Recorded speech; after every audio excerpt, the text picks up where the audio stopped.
The air, water, earth, and sun awes us. The four awesome forces of nature can provide 1,000 times more energy than we need. You are also awesome.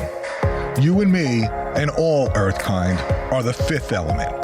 We are literally changing the world. Technology is now harnessing nature's awesome power for electricity, heat, and transportation.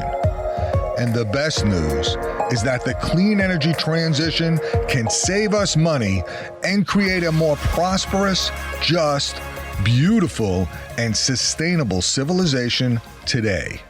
Welcome to the Awesome Earthkind podcast. And if you would, let folks know who you are, where do you live, what kind of work do you do, man? My name's Tanner Watt. I'm the Director of Partnership for REVERB.org. We're a 501c3 nonprofit. We do environmental work and impact reduction work in the space of live music. We also work very hard to engage fans through our artist partners around important environmental and occasionally social causes. We're based here in Portland, Maine. I'm coming to you live from Portland, Maine, the old port right now. It's a beautiful 55-degree day outside. Outstanding. And we'd like to start off with, we call it a quantum quote, an inspirational quote that helps frame the viewpoint of the guest. So if you would, got one that care to share? Yeah, I mean, there's a lot of folks who have had a lot of influence on me over the years. I came to this job after, being very blessed by the universe and spending some years working for Willie Nelson and his family. And I think that one of the most meaningful quotes to me that I can think of comes from Willie. It's really something that I've tried to, live my life by. His quote, I would say, it's the Nelson family rules. And there's only 3 rules in the Nelson family. And number 1 is don't be an asshole. Number 2 is don't be an asshole. And number 3 is don't be a damn asshole.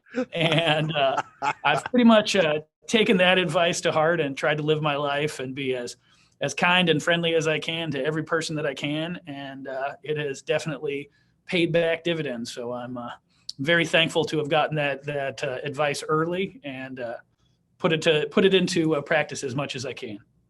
Great quote from Willie Nelson. Outstanding. Well, the next piece is why. Why do you do what you do, Tanner? It's a hard thing. I mean, I feel like activism is something that is enjoyable not only because, it's the right thing to do or you believe in the cause, but there really is, there's a selfishness to it also. I mean, it feels really good to be a part of something positive. It feels really good to, try and be a part of positive change and making the world the place you want it to be. And I'm a dad. I've got 3 kids at home. I'd say one of the biggest driving forces behind what I do is just never wanting my kids to look back at their parents and think that they didn't do anything or they didn't try, right? I know what's coming for my kids and their kids. And I know that the climate crisis is going to change the world we live in, even if we take all of the steps necessary. There are changes that are happening that are undeniable and that can't be stopped. And it's going to be a very changing landscape for the generations to come. And for me, a big part of what I do is just, I don't ever want my kids looking back and being like, why didn't dad try? Why wasn't dad part of the right side of history? Why wasn't dad trying to do something? So here I am trying to do something in the best way that I am cut out for, which happens to be the music industry. So awesome. So, all right. What does REVERB do? What do you guys do, man? So as I said before, we're an environmental nonprofit. We were founded by Adam Gardner, who's one of the members of the band Guster, and his wife, Lauren Sullivan, who's an environmental activist. And basically our organization was created 18 years ago around a conversation that they had. They were living together in Brooklyn at the time. They were taking simple steps to reduce their own impact on the planet, easy stuff that most of us all do regularly now. 18 years ago wasn't quite as commonplace, but Adam would go out on tour and the life he lived on tour was so starkly different from the life he was living at home. And back then it was lots of styrofoam, single-use plastic, there was so many areas for excess and waste, both backstage and front of house at events, right? And so from that, REVERB was born. And we initially started working by creating strategies and executing those strategies backstage at shows. We embed staff on tours just like you would a lighting technician or guitar technician. Our guys are part of the crew. They travel from city to city. And backstage, we implement things like local farm food programs for catering, composting programs, prepared food donations for anything that's left over that's not eaten in catering. We make sure it gets to folks that are needy in the community. Reusables backstage, eliminating single-use waste, recycling and composting programs where they're necessary. And so that quickly grew. You know, we were doing all this really cool stuff backstage, also collecting a lot of data so that we could come up with accurate carbon footprints for these tours, so that we could work to offset whatever we couldn't eliminate. And so real quickly, this conversation came of like, well, if we're doing all this cool shit backstage, how do we engage the fans around this? How do we bring them into it? And so from that, REVERB created what's called the Action Village or the Eco Village. And it's sort of a carnival midway that's inside every venue. It travels with the tour. An outdoor show, it's a collection of 10 by 10 tents, branded 10 by 10 tents. An indoor show, it's a collection of 8-foot branded tables with fabric back walls behind them. Usually it's part of the tour. It's branded into the tour, right? It's the Dave Matthews, Bama Green REVERB Village. It's the Grateful Dead Participation Row. It's the Billie Eilish Action Village. It's the Harry Styles Action Village. And so we bring out local and national nonprofit partners who are doing good work in the spaces that matter to those artists. So, you know, with the Jack Johnson, his focuses are on sustainable food systems and single-use plastic solutions, right? So we bring out local organizations who are doing similar work and work along those lines to every show. Riverkeeper, Baykeeper, Surfrider, you know, groups that are addressing the plastics issue. We bring out community gardens, local sustainable farm education programs, things that are working around the issue of, you know, sustainable food systems. We bring out these artists or these nonprofits to the artist shows. They come out. We, as an organization, we coordinate volunteers who then run this activation. We have Billie Eilish fans engaging Billie Eilish fans around issues and ways that they can get involved at a show. And so, you know, if Billie Eilish cares about planting trees and fans feel that they can be closer to Billie or on the same page with Billie or supporting the same causes as Billie, it incentivizes their participation. Beyond that, we go further and we offer prizes. Sometimes it's ticket upgrades, it's pit passes, it's signed posters, signed guitars, meet and greets with the artists. We offer an incentive pricing so that one fan each night or one fan at the end of the tour, there's a chance to win something. So that really, you know, exponentially increases the amount of folks who are coming in and are taking action in the eco villages. But it's a really fun thing. I mean, we found a way to add a very positive experience to an already positive experience, right? Everybody wants to have a good time at a concert. And this is a great way to, you know, use that microphone, pun intended, as a way of, you know, getting these messages out. You know, there's so much that we can do backstage to reduce impact and touch and feel the good work that we're doing. But there's even more, exponentially more value in what we do when it comes to educating and inspiring music fans to take action in their own lives or to get involved in their communities and to be a part of, you know, really taking real action on the climate crisis. That's pretty incredible and it's amazing. So, so how many musicians, how many different bands and groups do you guys travel with and do stuff with? Gosh, it's hard to say. I mean, we've worked with, I believe we've done in the neighborhood of 650 or 700 tours total over the years, thousands and thousands of shows. We work with quite a few different artists. 2022 is looking like the busiest year we've ever had, partially because there's, you know, even more momentum behind the climate movement. The IPCC report that came out recently really, you know, opened people's eyes. So there's more and more artists that are getting on board and really wanting to take action. That coupled with so many reschedules and so much desire from a public that's been locked up for a year and a half to get out to shows. You know, next year I think will be our biggest tour ever. To give you an idea though of, you know, scope and reach and what kind of artists we work with, right now we're out on the road with 6 tours currently. We're out with My Morning Jacket. We're out with the Dead and Company. We're out with Harry Styles. We're out with Guster. We're out with Tame Impala. We've got quite a few folks out there in different zones of music. So we work with lots of different artists.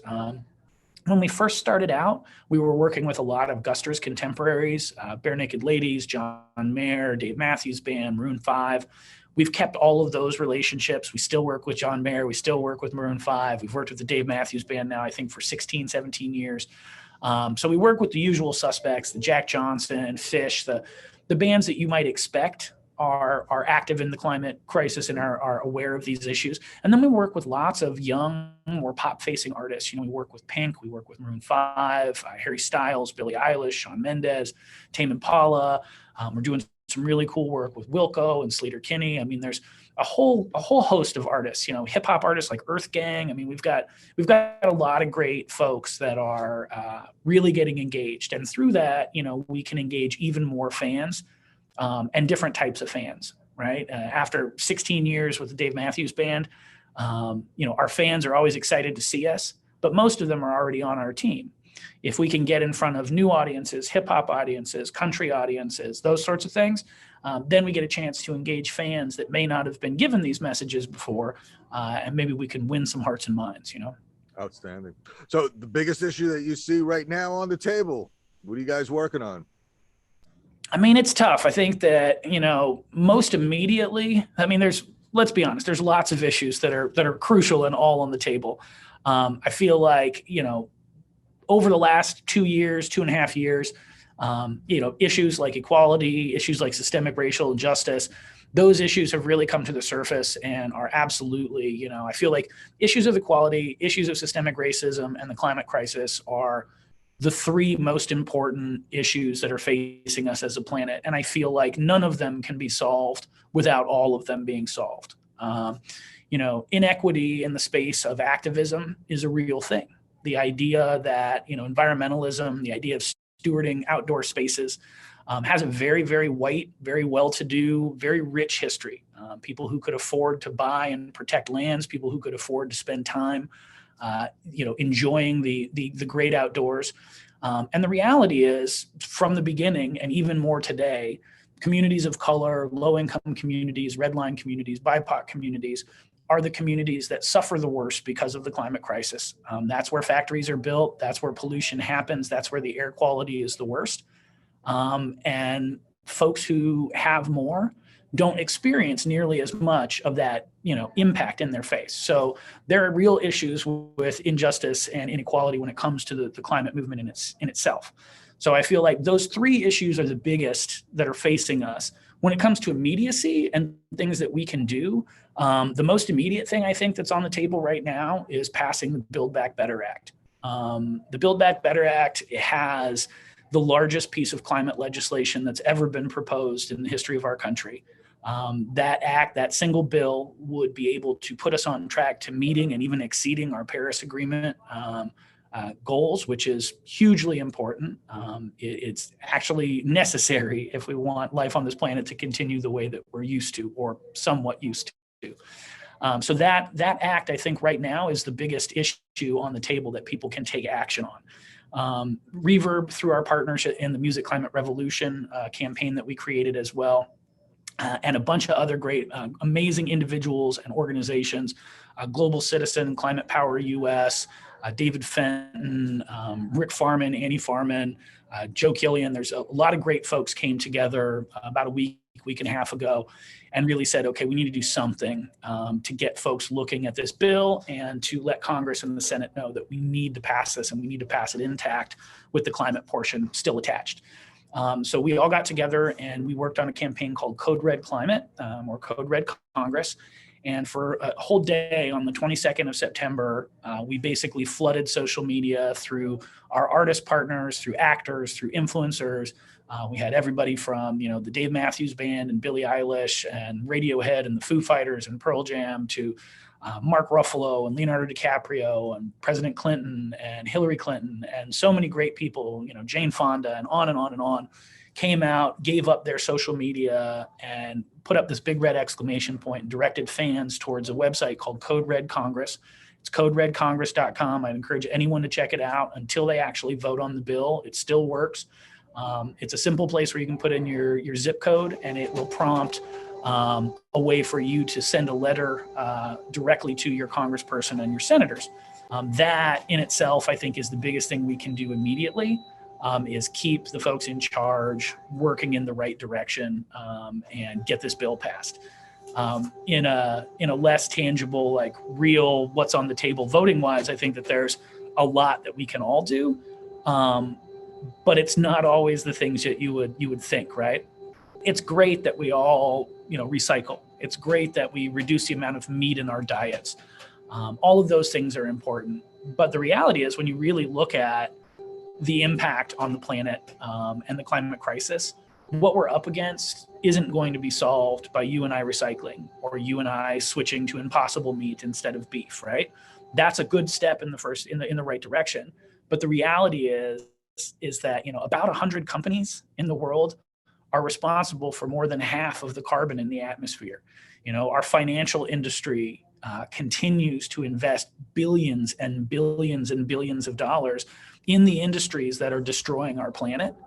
And so without changing those systems, there's really no way that we're going to get where we need to get. That's why it's important that we look at changing the energy infrastructure in this country. That's why it's important that we look at the idea of carbon tax. That's why it's important that we look at, putting our money into clean investment banks. The idea that most people, even the people who are shopping at Whole Foods and using their reusable water bottle and driving their Tesla, most of those people have their dollars in big banks. They have their investments in investment funds that are investing in oil, in coal, in fossil fuels, in all of the things that are destroying our planet. And so that's a huge thing. I think that people looking at where they keep their money day to day, where's your checking account live? Where do you invest your money? What are you putting your dollars into? Those sorts of things are hugely important.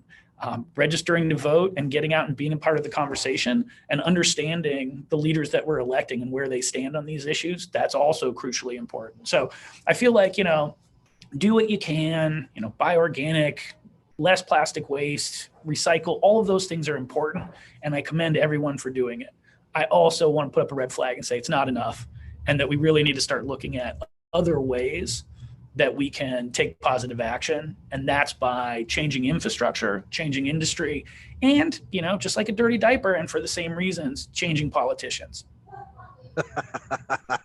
Politicians and dirty diapers, hand in hand. Oh my goodness gracious. Well, yes indeed. Both full of shit, and they can both be changed frequently. So.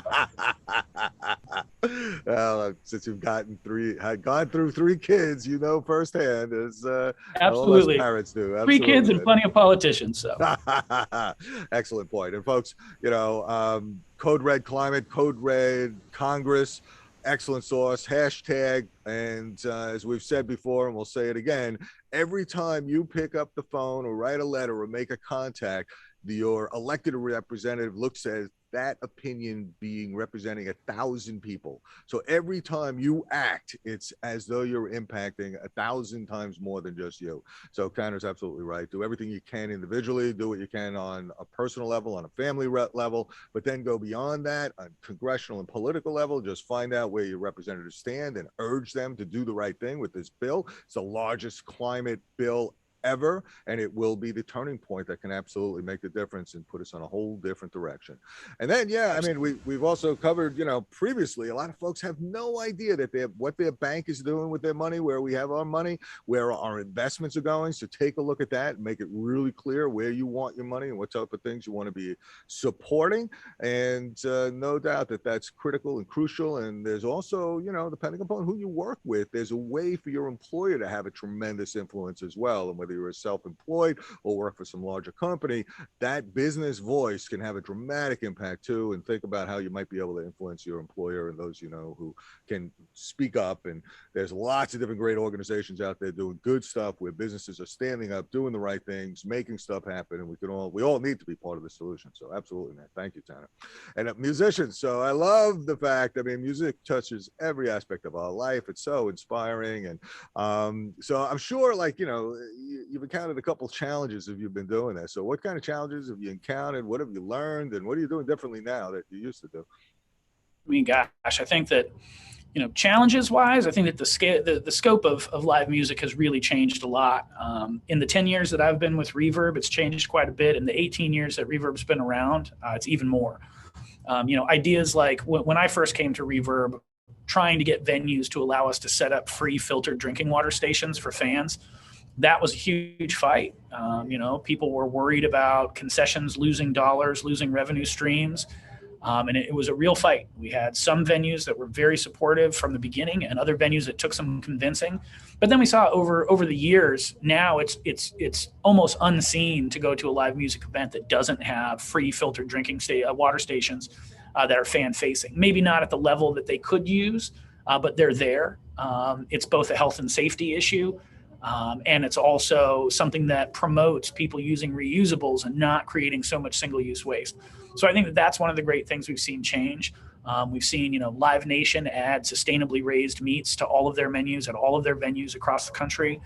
We've seen plant-based options, Impossible Burgers, things like that added at almost every major venue across the country so that people can get a plant-based option if they want. Those are all things that are moving in the right direction. I think that we've seen, we worked really hard on certain tours to provide special parking to people who are carpooling or driving alternative fuel vehicles, incentives for people to take public transportation. I think that some of that now, there are carpool lots that exist at certain venues. So I think that the industry itself has come a long way, not nearly far enough, but I think that they're still moving, there's still momentum there, and that's exciting. I think one of the biggest, hardships that we're seeing most recently is this switch. Initially, when COVID hit and before things started, everything closed down. There was this last minute push for safety as everything was kind of flaring out. And then as everything came back open again, this initial push, and research definitely showed that it wasn't even any safer down the road. But initially, everyone thought single use is safer, right? Food items wrapped in plastic, a single-use plastic bottle of water versus, a cup or a state like this idea of viral transmission. So we saw a lot of steps backwards, right? A lot of individually wrapped items, a lot of single use, and put forward as a solution. So that, I think, is something that we're really working hard to overcome. Also, the fear of chemicals, right? The fear of viruses inspires the use of chemicals. We really work hard to get our tours backstage and venues front of house to use environmentally friendly cleaning agents and things like this. When COVID hit, everybody swore they needed bleach on everything. Now, REVERB's worked really hard to, compile a list of certified environmentally friendly cleaning products that do kill COVID, that are, N-list specific, that work for those things. So I think that the COVID thing has definitely brought some new challenges in the space of environmentalism, but we'll bounce back. I mean, we'll find new solutions and find ways to work. That's what we've always done. I mean, part of it really is just even the learning process, right? For a while there, maybe 5 years ago, 4 years ago, we were really excited about recycled poly, recycled polyester that's made from, it's basically used single-use plastic bottles that are created made into a polyester alternative. And you can get like a 50-50 organic cotton and used poly, like recycled poly t-shirts. And they're really comfortable. They're soft. They feel like the old 50-50 shirts from the 70s and the 80s. And we loved them. We started using, hey, these are, recycled content. These are awesome. Then come to find out, as more and more research comes out a few years down the road, finding out that recycled PET material in the recycled poly fabrics are actually one of the worst when it comes to microfibers leaching into your laundry system, which then end up out in the ocean. And microfibers are a huge issue, right? Like there are microfibers literally in the stomach of every animal in the ocean and every animal that we consume. So that was a big learning experience for us. And I think that that's a good metaphor for the whole thing, right? Like science is all about new information and taking in new information and finding the ways to best deal with that. And, I think that fighting the climate crisis is exactly that. There's always new data and there'll always be better solutions, and we need to keep an open mind and be willing to, to test the waters and try those new solutions when they become available. And then to evolve as you get more information. So yeah, it makes total sense, man. It's it's a hard one. Yeah. I mean, yeah. there's, for a while there, everybody wanted to use boxed water. Everybody thought that like cartons of water were a better solution than single-use plastic. And in some cases they could be, but most of the boxed water that we were using, when you really did the research, it has to be torn into at least 3 different pieces and put into 3 different recycling bins in order to successfully, not contaminate a waste stream. And that's an interesting one because, people at a music festival who have been drinking for 9 hours, they're drinking water to hydrate, and they're not really, taking time to read the fine print on the back of that carton and make sure it goes in the right spot. Plastic, finding out that less than 10% of the plastic that we send to the recycling center, like less than 10% of the plastic I put in the bin out front of my house that gets picked up every week, less than 10% of that actually finds a second life or actually gets reused, because there's almost no value to recycled plastic currently. That's a huge issue. That's one of the issues that one of the reasons why we've moved heavily into supporting aluminum. If you have to have a single-use option, aluminum is a great alternative, because almost every community in the United States recycles aluminum. Aluminum's worth $1,400 a ton recycled, and it's financially feasible, not just feasible, but profitable for companies to purchase recycled aluminum and to use it. Most beer cans and soda cans that you buy at the grocery store are 60, 70+% recycled content already, just because it's cheaper. So it's like that's something that, it's still single use, and I'm not a fan of single use, and it's aluminum. It's been around forever. But the idea that aluminum can be an aluminum can 1,000 times, it doesn't have to downcycle. It can, be a can over and over again. And the fact that we know that 95+% of it is going to be purchased and used, that becomes a more viable solution. So it's really about being aware of the landscape, being aware of the infrastructure, and finding solutions that work. Compostables are an awesome solution if you have access to a commercial composting facility. In a community where they don't have access to that, you have a huge event filled with compostable plastic products. They all drop them in a regular landfill, and it's just like regular plastic. It never goes away. So you got to line up the correct solution with the right infrastructure and the right community to really find what's going to work best. There's no one silver bullet. Outstanding. Thank you so much. It's great, super value, kind of Nova inspiration and understanding there. So thank you, sir. All right. How about an incredible aha moment where you just sort of figured something out, woke up, and, what did it do to you? I mean, there's been a lot of those in my life, right? I'm constantly realizing that I was an idiot and feeling like, wow, I'm a genius, right? I'm constantly coming up with, realizing new things. So that moment has probably happened many, many times to me. I think for me, when I was in college, when I was a student, I was an angry punk rock kid. It was like Rock Against Bush years. It was, Rage Against the Machine and the DNC convention. Like, it was a different time. And I had a lot of this like angry at authority energy and didn't really know what to do with it. And the universe, brought me to Hawaii. My wife and I found a way to get a job on Maui. And I started, doing computer work on Maui at a local Apple reseller. And through that, randomly met a bunch of people and ended up starting to work with Willie Nelson's Family. And that was the biggest moment for me, like through Farm Aid. The first year I ever did Farm Aid and was out there, that was a huge eye-opening and inspirational moment for me. Just to see the power of people in celebrity positions who use that position for something positive. That was a huge inspiration for me. And beyond that, to be able to see such a diverse group of people, right? You got like hippie Willie Nelson fans and cosmic cowboys and right-wing redneck country boys, and everybody's there supporting family farms and this history of farming in our country, and everybody's on the same team, and we're all friends, and we're all there to support something that we all believe in. And even to this day, I mean, Farm Aid was like last weekend, and even to this day, it's the same thing. It's, in a climate of us versus them, and, two sides, the reds and the blues and all of this, to see something like Farm Aid where people can come together and really still have a conversation about something that matters to all of them.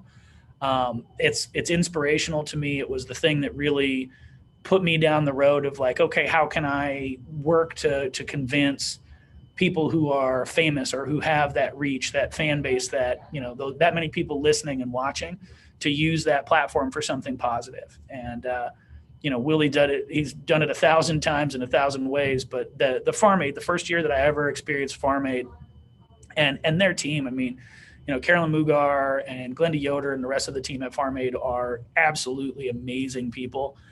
And the support that they've given to family farmers across the country, from mental health services and, you know, suicide prevention hotlines to micro grants to larger scale project funding. It's a hugely important issue, and that definitely was that's what made me do what I do today, is just seeing how powerful somebody who, you know, sure, they might just, you know, play a guitar and sing for a living, but how much power is in that and how much positivity can come from it if you do it, you know, if you use it for the right thing. And so I think that's where it came from, and probably the biggest aha moment I've ever had.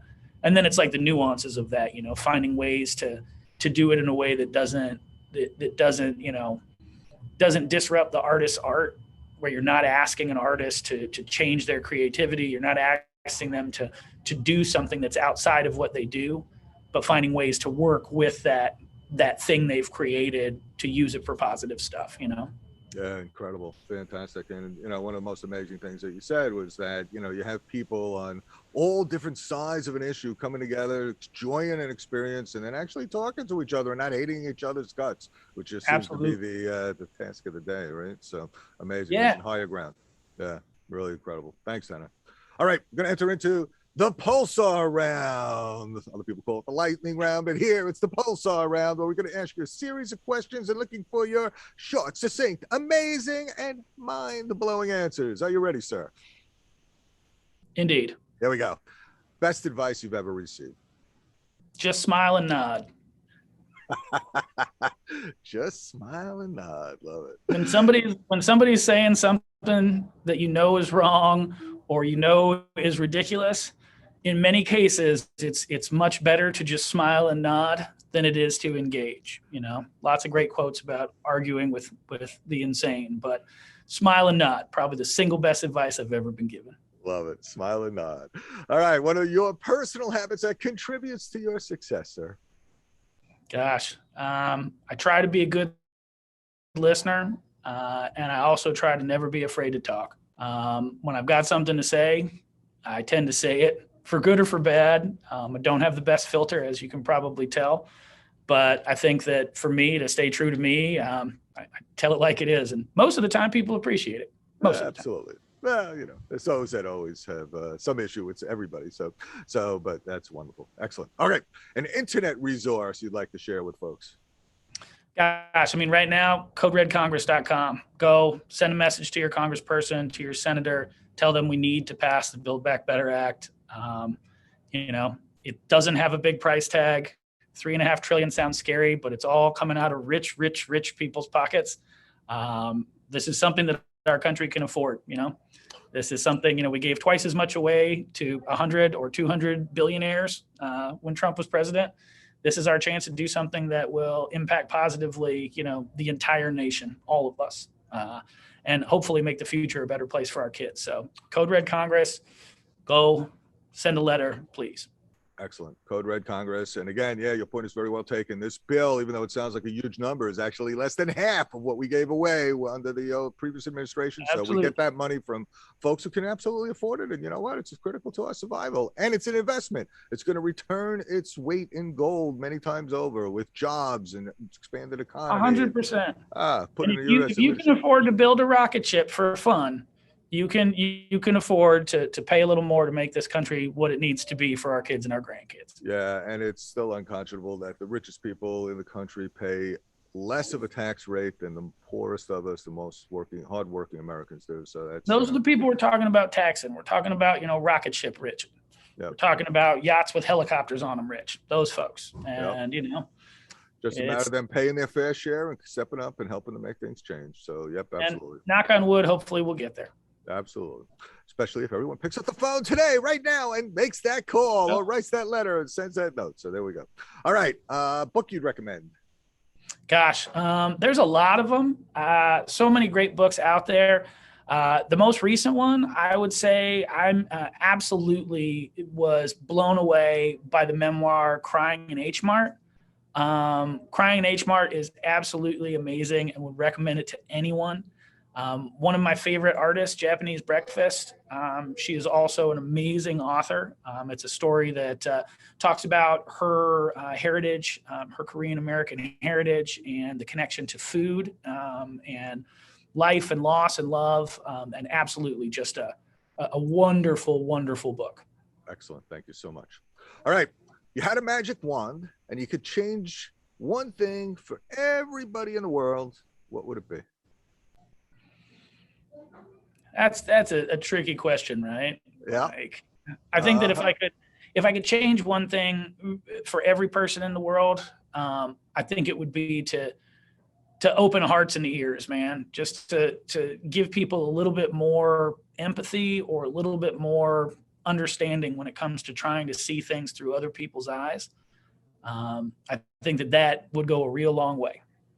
Totally agree. Outstanding. All right. We call this section WTF or F. Weather time fudge, an extreme weather event you lived through, and tell the tale as we get more and more extreme and more frequent weather activities, or weather time fun, the most fun you've ever had, and share the type of weather it was. I mean, I've had some experiences. I grew up in California, so I lived in the Bay Area during the big quake. That was a crazy experience, something, as a child, something to, eye-opening to see that as a kid and think that that's like a once in my lifetime sort of event.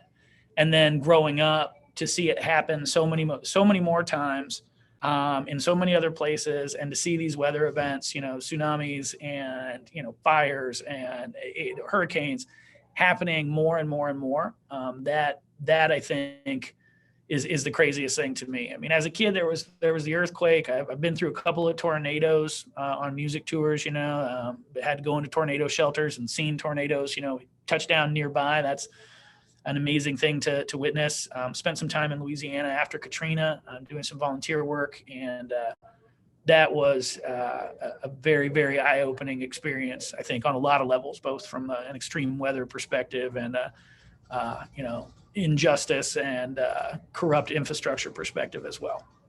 Yeah, and that's one of the things that comes out with these extreme weather events now is that we've got wildfires in the West and Midwest. We've got floods and incredible extreme rain and weather happening all throughout the country. Tornadoes, hurricanes. I mean, just more and more extreme, more frequent. Last year was the largest devastating cost impacts on the country. 22 different billion-dollar weather events happening all throughout the country, and it's just escalating and getting faster. And it's just going to keep happening and getting worse. Exactly. Siberia's on fire. It's a real thing. And again, it all plays back to the idea of environmental justice and inequity in the climate crisis, because, you have an extreme, look at Ted Cruz, man. People are freezing to death in your town. You jump on if you can afford it, you jump on a plane, you head to Cancun, right? You go hit an open bar, have some tequila and a taco. For rich people, rich people can pick up and leave. You read articles and interviews with security guards, cashiers, people who are working, regular, barely living wage jobs, and a hurricane comes and they can't even evacuate when their communities evacuate, because the choice is, do I evacuate or do I make my rent next month? So it's one of those things where it really comes down to things are getting worse, and they're going to continue to get worse until we do something. But the problem is the people who are powerful, the haves, not the have-nots, all the folks that are powerful are the ones that it doesn't touch them. They don't touch it and feel it. It's African-American youth that's dying of pollution-related asthma at twice the rate of white youth in this country. And it has nothing to do with genetics or race. It has everything to do with communities of color being the places where we build polluting factories. There's all of these inequities that come to it, but it's, the rich politician, the rich lobbyist, the companies that they represent, those people don't feel, oh, sure, maybe their beach house got messed up when there was a hurricane or a typhoon, but they have the ability and the means to leave. They have the ability and the means to insulate themselves even from the symptoms of the climate crisis. So it makes it so much easier to just deny it, right?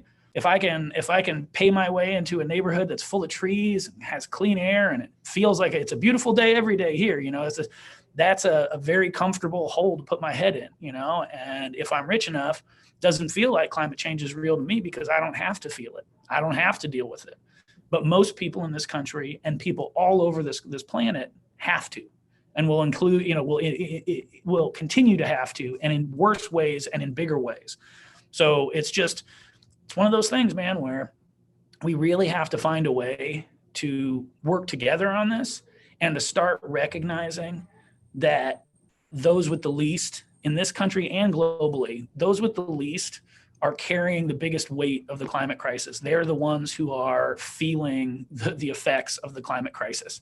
It's not the millionaires and the billionaires. And I mean, shit, the richest in this country, like, they literally want to leave. They'd rather colonize Mars than fix the problem here. I mean, that's like not cleaning up your dog shit for long enough and then just selling the house and moving. Like it's absolutely ridiculous. If we can make Mars a livable planet, we can make Earth a livable planet again. Like that to me is, it's gotten to a level of ridiculousness, and I'm hoping to see that pendulum swing back and to see young people taking action and stepping up. And I mean, it's their futures. It's their futures. It's not ours. We're going to do all right. Our kids, it's going to be tough for them, and for their kids, who knows? I mean, it could either be getting better, or it could be a whole lot worse.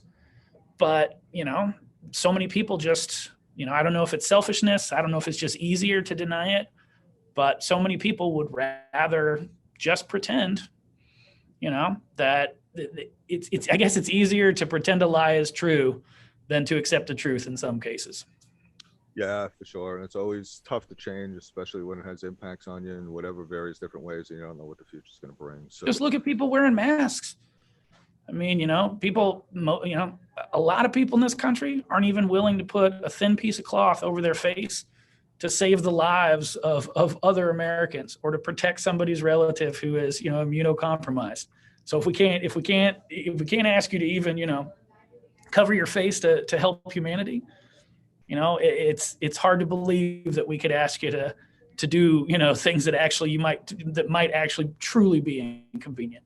But if we don't start taking steps, we're all going to be forced to do lots of things that are inconvenient and uncomfortable and maybe even painful, as the crisis continues. It's one of those things where we can give a little and do a little now and make it a lot better for a long time, or we can keep going business as usual. And then, we thought that this year was bad for weather. Let's have a conversation in 10 years and see where we're at, Yeah, no doubt. So on the one hand, things are getting worse, and they're going to continue to get worse if we keep going down the path we're going. On the other side, looking at all the positive things, people are waking up. They're realizing this stuff is real. Absolutely. They're starting to do something. Solar is now the major form of new energy sources across the planet because it's cost effective. It's saving people money as well as having an environmental impact. So the reality is there's a lot of great stuff happening. And what's the thing that you're most energized about today, Tanner? Honestly, the youth. I mean, to me, it's the next generation. It's the younger generation.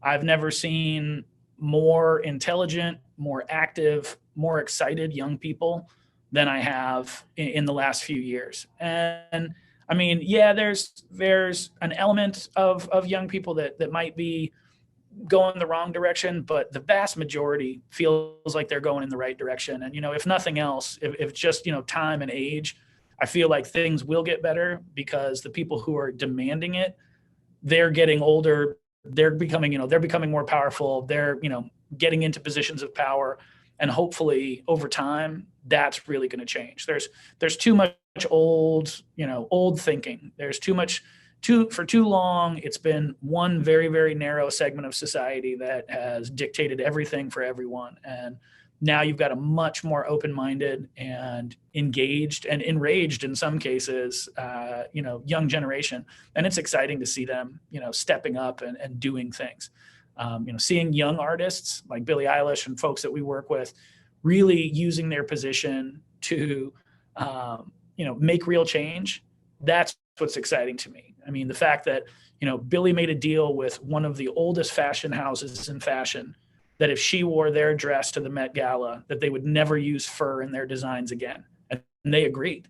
Wow. And so for me to see things like that happen, that's why I'm not worried. I know in the long run, we're going to be okay because the younger generation is a hell of a lot better than ours and is at least doing a hell of a lot more. So very, very inspired and encouraged by seeing the young people today, or most of them. Excellent. Not the ones who are eating Tide Pods and trying to climb up and down those milk crates. Those are the other end of the spectrum. The other end of the spectrum, but in general, awesome. So what's your next steps? What's your next steps and REVERB's next steps? Our big ones right now, we've got tours on the road, getting ready for a host of huge tours next year. Really looking forward to the music, industry really opening up again. We're still seeing some issues state by state, but for the most part, we are seeing, more and more excitement, more and more things opening up. So lots of big things to come. REVERB will be out with the usual suspects next year, and also some very exciting new artist partners that I'm not at liberty to name yet. But check out reverb.org, check out musicclimaterevolution.org, and we'll keep you guys up to date. There's lots of exciting things coming. Outstanding. Piece of parting advice, grand finale, and the best way for folks to get a hold of you if you'd like them to. Reverb.org. You guys can get us through reverb.org through the contact. Please reach out if you're interested in taking action on your tour or at a live music event that you produce or host or involved in. As for advice,